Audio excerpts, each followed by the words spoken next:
bem-vindos ao Love the Problem, o podcast oficial da K21 e agora também Nowhere, onde trazemos novidades, dicas e tudo de mais relevante no universo corporativo, com carinho, toda semana para você.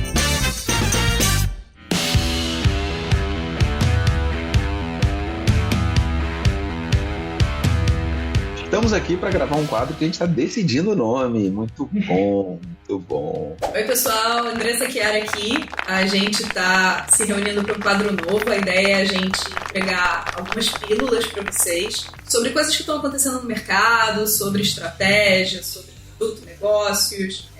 A ideia é que a gente consiga fazer essa conexão, porque a gente recebia bastante feedback de, cara, vocês têm uma visão muito legal, a gente queria ouvir mais sobre isso. Então, estamos aqui aproveitando os feedbacks para gerar valor. Eu e o senhor Carlos Felipe Cardoso, mais conhecido como CFC.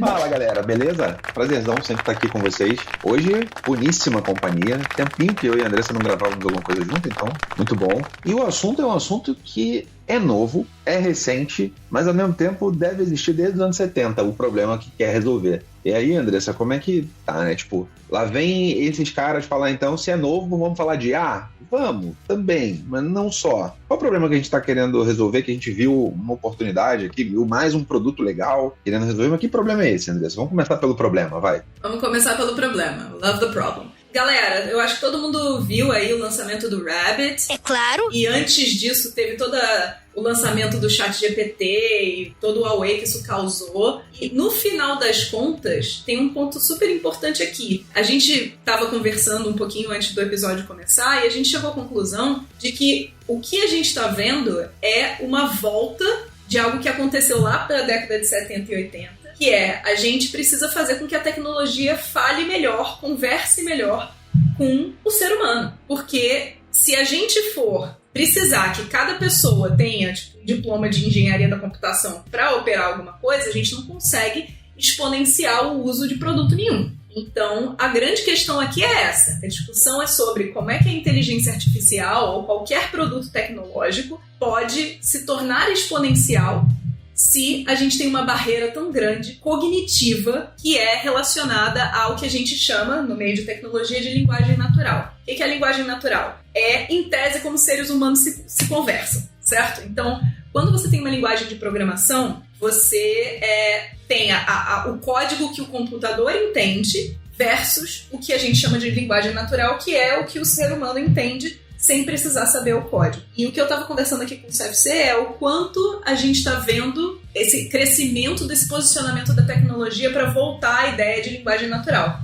E aí, CFC, pode trazer seus pontos. E aí é muito legal, antes de falar do Rabbit em si, vamos falar do primo, digamos assim, dele, ou do antecessor dele, que gerou barulho recentemente, ChatGPT. Pô, é lindo o tipo de contexto que um ChatGPT dá de resposta pra gente, certo? Porém, ele ainda não resolveu completamente essa barreira. Porque se você não for letrado em saber perguntar pro ChatGPT, ele não vai responder da melhor forma possível. Ou nem vai responder direito. Vai responder uma gororoba qualquer. Sem contar que ele não é um algoritmo de fato, não é um jeito de fato de resolver, não é uma solução de fato, que te entregue algo realmente inteligência. Ele está usando um modelo probabilístico por trás dos panos, gerando e grudando um monte de texto para você, em que até operar para você ter o resultado desejado, não é tão bom assim. Aí veio uma solução que, em teoria, não, usando dos ChatGPTs da vida, usando de outras linguagens já conhecidas e modelos computacionais, de visão computacional e etc. Ou seja, fazendo uma grande camada por cima de tudo que a gente tem de evolução tecnológica, vem mais uma promessa aí, chamada Rabbit, de te entregar uma solução maneira que vai, em teoria, respeitar o modelo de linguagem natural. E aí, Andressa, qual foi a sua primeira impressão quando você viu, olhou lá o Keynote? Qual foi a sua primeira impressão sobre ele? Olha, de cara, parece muito animador. E aí a gente tem que lembrar que quem trabalha com tecnologia desde 1800 Guaraná de rolha, porque a essa altura do campeonato, gente, eu me sinto a velhinha do Titanic. Eu fico assim, há 84 anos atrás, porque quem conhece tecnologia, quem já viveu lançamentos de produto, etc., a gente sabe que para cada cenário feliz que está sendo mostrado no Keynote, tem uns 825 mil cenários que deram errado. Sabe? Então, por exemplo, quando ele no Keynote pega a câmera do Rabbit e aponta pra foto do Rick Astley e o Rabbit identifica e começa a cantar Never Gonna Give You Up. Naquele momento, o meu cérebro não estava embasbacado porque a câmera reconheceu o Rick Astley. O meu cérebro estava assim, se eu apontar isso para qualquer outra imagem, meu Deus, o que essa coisa vai fazer? Porque a gente sabe, é extremamente complexo, sabe? E o ser humano é extremamente criativo, o que já produziram de meme a partir do só de imaginar, só de ouvir aqui, né? A galera já tá imaginando milhares, né? Vou apontar pra briga entre torcidas do Vasco e do Flamengo, eu vou ver o que vai acontecer e assim vamos, né? Tipo, é um cenário mais esdrúxulos possíveis. Então, parece uma excelente, é uma apresentação maravilhosa. Tipo, quando você vê a apresentação, não tem como você olhar para aquilo e falar, não me interessa não. Você fica animado, você fica tipo, aquilo te energiza para você virar e falar, cara, eu quero ter um. Eles foram muito competentes na forma de mostrar os problemas que estão sendo resolvidos e particularmente o que eu achei mais legal é que é um tipo de posicionamento que é muito diferente do ChatGPT. Por quê? O ChatGPT, quando ele foi lançado com uma capacidade de inteligência artificial absurda, mas uma interface extremamente parca, pobre, do ponto de vista de UX e UI. Por quê? Porque, tanto que no momento que saiu o ChatGPT, imediatamente, na mesma semana, já estavam anunciando cursos para aprender a escrever algoritmo para fazer perguntas para o ChatGPT. Isso já demonstra como, por mais que o ChatGPT seja extremamente poderoso, se você precisa de orientação para conseguir perguntar a coisa certa para ele, claramente essa interface ela foi muito mais pensada do ponto de vista de engenharia. E aí eu e o CFC já falamos disso há muito tempo, né, pessoal? Que é a briga, né? Tipo, a polaridade, a dicotomia entre o que é o posicionamento tech, né, versus o que é o posicionamento de negócio, produto, cliente, etc. Como no mercado, isso deveriam ser duas faces da mesma moeda, mas o que a gente vê é essa polarização. Então o ChatGPT claramente tem esse posicionamento tech. Produto Nokia, lembra de produto Nokia? Exato. N95, eu tive um. Eu tive também, era maravilhoso. Tinha mais recurso que o iPhone, mas não era o iPhone. E aqui vem a diferença já, né? De mundo. Produto feito por engenheiro, produto feito por marqueteiro. O melhor recurso do N95 é que ele era indestrutível. Eu atirei um N95 à distância na cabeça de alguém, errei, acertei a parede e ele sobreviveu, sem um arranhão. Era assustador. Produto feito da Nokia, afinal de contas, né? Exato. Mas eu acho que esse é o grande lance, assim. Quando eu olho pro Rabbit, ele parece uma solução ainda de engenheiro. É muito legal, mas a primeira impressão, ele é um produto que resolve um problema real. Então, nesse aspecto, não dá para negar que tem um quesinho de olhar de cliente aqui bem legal. Porque o problema existe, se tenta há muito tempo. A tecnologia avançou e ele ficou on top de tudo que a gente está vendo agora, certo? Se você pegar lá no Google Images, você tem recurso de visão computacional e conseguir já ver. Então, ele de alguma forma consumiu disso. Ele consome das linguagens a la ChatGPT e conseguir construir alguma coisa. Também ele faz uma conversacional melhor e tudo mais. Se a gente está de fato em cima de vários desses algoritmos que a gente vê por aí. Tudo encaixotado numa interface que parece bonitinha. Eu acho que a gente tem que fazer um passo para trás aqui, CFC. Vamos explicar o que é o Rabbit? Claro. Porque ninguém tem a obrigação de ficar fuçando coisa de tecnologia do jeito que a gente faz, os doidos. Então, assim, gente, o Rabbit, ele é hardware e software. Ele é um aparelho quadradinho que tem toda a carinha de toy art. Ele é um coelhinho, que é meio toy art. E ele se propõe a ser um assistente pessoal. Só que, o que torna ele diferente, por exemplo, de uma Alexa ou de uma Siri, etc.? Ele é extremamente eficaz. Pelo menos é o que parece pela apresentação. Quando você olha a Siri, quando você olha a Alexa, você tem vários problemas de não entender, de não ter as conexões necessárias, não ter acesso às bases certas. Por exemplo, se eu pedir para a Alexa marcar uma viagem para mim, ela não consegue, ela não tem acesso ao meu Airbnb, não tem acesso ao Booking, não tem acesso ao Decolar.com, enfim. Quem não ficou bravo, às vezes, até pedindo uma música, uma coisa idiota, que em teoria tá no algoritmo dela, que é Midfire toca a música XPTO e a desgraça responde, desculpa, eu não posso tocar vídeos nessa... Mas eu não pedi vídeo, eu pedi pra você tocar a música, mas você tá pedindo... Ou seja, a gente fica com raiva, às vezes, nas coisas básicas, que tá esses objetivos mais complexos, né? E aí a Alexa não resolveu esse problema. A Siri não resolveu esse problema. O ChatGPT não resolveu esse problema. E aí veio o Rabbit, e a proposta é ele resolver esse problema. Ele é um hardwarezinho. Uma das coisas legais do posicionamento deles é que eles falaram que isso não substitui o celular. Então você vai continuar tendo o celular para usar. Eu achei isso muito esperto da parte deles, porque isso permite que eles não canibalizem o mercado e não sejam percebidos como uma ameaça imediata. Porque se eles comprarem a briga com a Google, com os fabricantes e que são Android, né? Só com os Big Techs, boa sorte, exato. Exato, e com a Apple ferrou, eles não vão conseguir nem respirar. Então, eles se posicionarem dizendo, eu não vou substituir o celular, eu sou um assistente pessoal que vai fazer o que os celulares não fazem, foi muito esperto. Problema, durante a apresentação, você tem a impressão de que realmente é uma coisa dos Jetsons, mas será que realmente isso vai ser, de fato, essa interface tão simples que se propõe a ter? Porque isso é uma coisa de altíssima complexidade e é isso que a gente começou a discutir aqui, que na verdade o problema de todos os tempos, que todos esses produtos tentam resolver, que linguagens de programação da década de 70 já tentavam resolver, como é que eu crio uma interface que faça com que você não precise ter esforço cognitivo para falar com a máquina, da mesma forma que você não tem hoje esforço cognitivo se você tiver um secretário e falar, oi, tudo bom? Me acha uma passagem para o lugar tal e faz um roteiro para mim. O ser humano tem a capacidade de resolver esses problemas e devolver. A máquina até hoje não conseguiu. E aí? E é legal porque ele explora problemas, de fato. Por isso que a gente acha que o Rabbit é um passo na direção, de fato, do problema que a gente vive. Tanto eu e a Andressa aqui concordamos em gênero, número e grau. A nossa preocupação, quando a gente olha ele falando, por exemplo, de que ele quer resolver o problema que a gente tem hoje nos aplicativos de celular, certo? Qualquer um aqui que está ouvindo tem mais de 50 aplicativos no celular e é um pandemônio de sai de um, entra para outro e você quer resolver sua vida. Por exemplo, para comprar uma passagem, como a Andressa falou aqui. Montar uma viagem, né? No final das contas é mais do que só comprar uma passagem. Comprar uma passagem, você entra num aplicativo. Montar a viagem, você vai fazer todo um roteiro, uma experiência entre apps. Legal, isso tudo que ele tá falando é real. Mas, cara, aí vem a parte agora com a cabeça de negócio, que já começa a me preocupar. Se você tá computacionalmente usando uma série de recursos, né? De chat GPT, APIs que você vai estar conversando e etc e tal. Tem que combinar com os russos, né? Tem que combinar com todas essas APIs, todos esses ecossistemas. E aqui mora pra mim a grande diferença e o primeiro desafio de negócio. Porque se tem uma coisa que Google, Apple e companhia Amazon foram muito competentes em montar ecossistemas, certo? De soluções. E mesmo assim, às vezes a conta não fecha. Você pega a Alexa, e a Amazon recentemente saiu um artigo falando sobre como eles estão diminuindo o investimento nas Alexas da vida, na plataforma da Alexa, porque ela não se pagou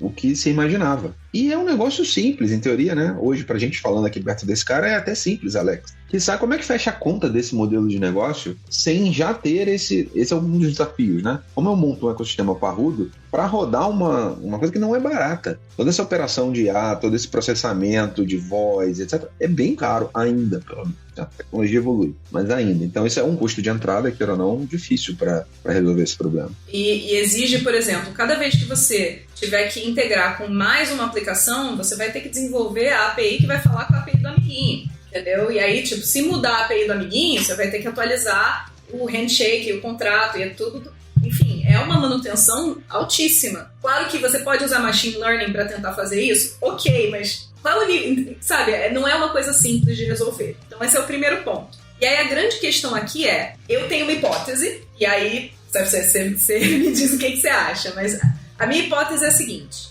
uma coisa que parece que o Rabbit vai fazer que é melhor que o jeito que a Amazon fez com a Alexa, é que eles estão vendendo hardware com um apelo completamente diferente do da Alexa. Porque quando a Alexa foi pensada, ela foi pensada para estar disponível no seu celular. Então essa é a primeira coisa que eles já cortaram, né? Porque, pelo que eu entendi do lançamento, eles não vão ter um aplicativo para você baixar no seu celular e ter em qualquer lugar. Eles até criticam, né? Não é só mais um aplicativo. Exato. Você vai comprar o hardware, então, se você quer ter essa experiência, você já vai ter que gastar dinheiro com esse hardware, e aí, quanto esse markup funciona para eles em termos de margem ou não, né? É uma conta que tem que ser feita.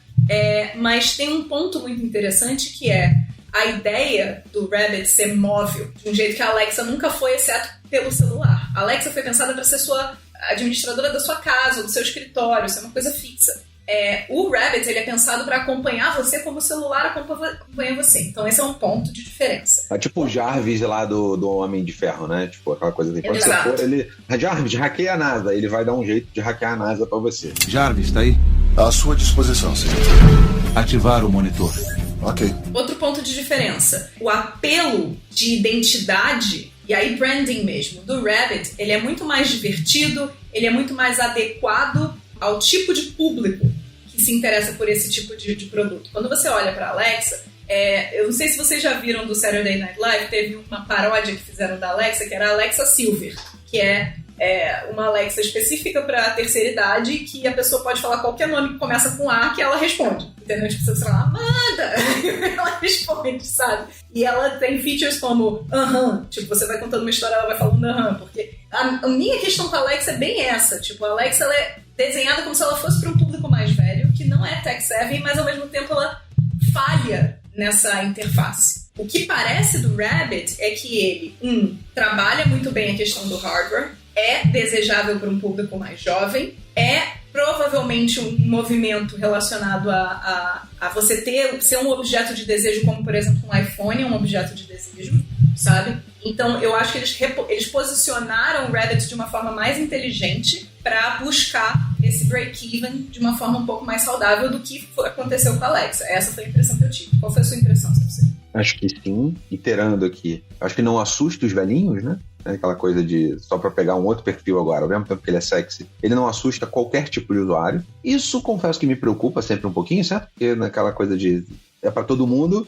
às vezes cria um outro problema, né? Que é tipo, mas não resolve o problema, um problema específico. É pra todo mundo, é uma solução pra todo mundo. Então, sem dúvida nenhuma, indo no caminho que você falou, acho que tem cara de um puta produto, legal. Com a minha preocupação e martelo que tá batendo na minha cabeça, como a conta disso fecha sem usar um ecossistema que já exista. Porque, a não ser que eles sejam comprados por uma Big Tech, e aí sempre é um caminho, certo? Ou se pluguem em uma, cara, não faz sentido. Eu imagino se sou um decolar.com. No mundo de aplicativo, todo mundo tentou fazer um super app. Vamos, porque ainda dentro do contexto de aplicativos. A gente tá nos últimos 5 anos, em todo mundo grande, tentando montar um super app. Virou, inclusive, estratégia de muitas empresas, né, digitais. Não, eu vou ser o super app, que aí você só vai ter ele no seu celular e vai usar todo mundo. Todo mundo falhou miseravelmente até agora.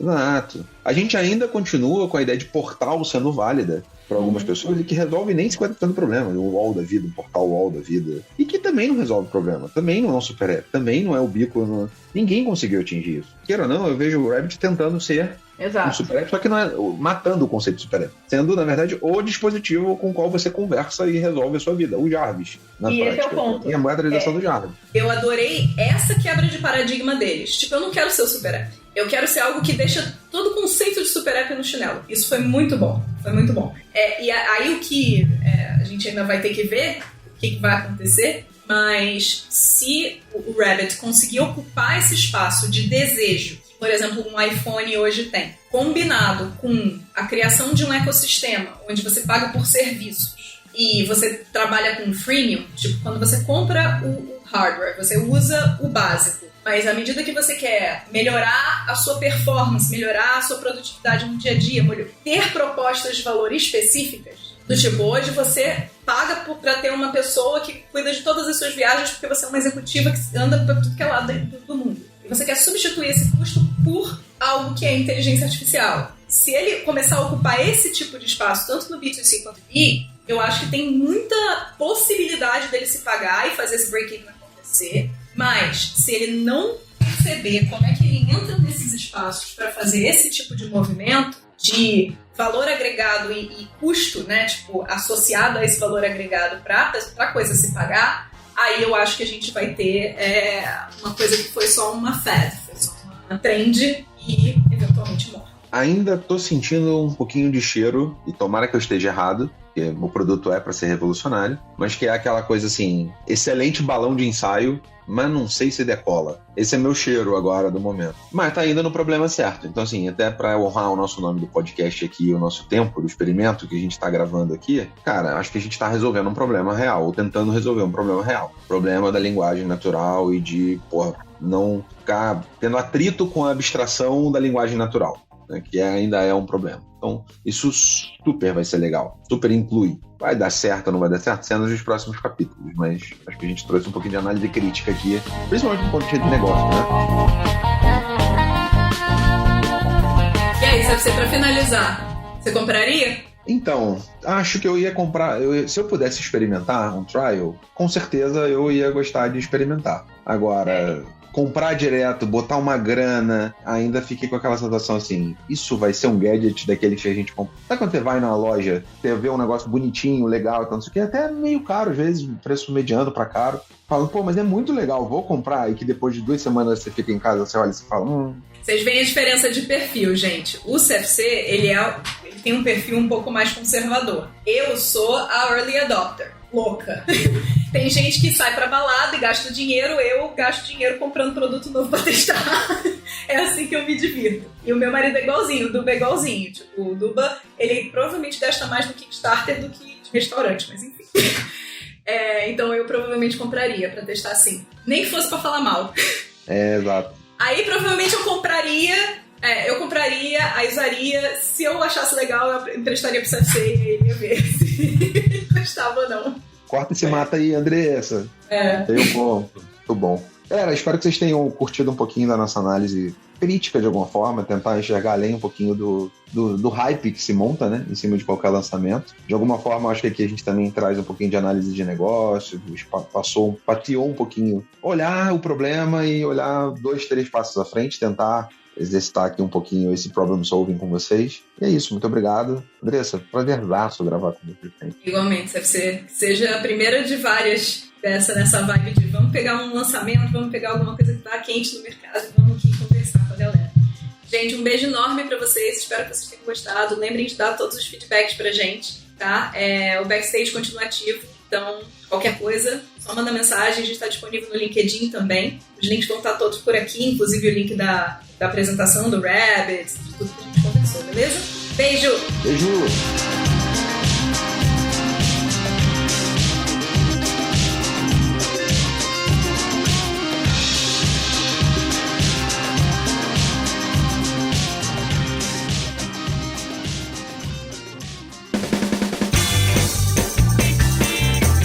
Este foi mais um episódio do Love the Problem, o podcast oficial da K21 e da Nowhere.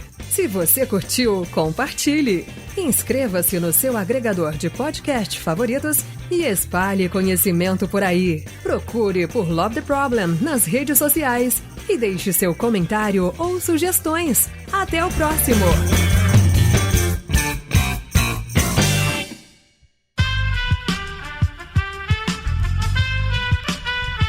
Esse podcast foi editado por Aerolitos Edição Inteligente.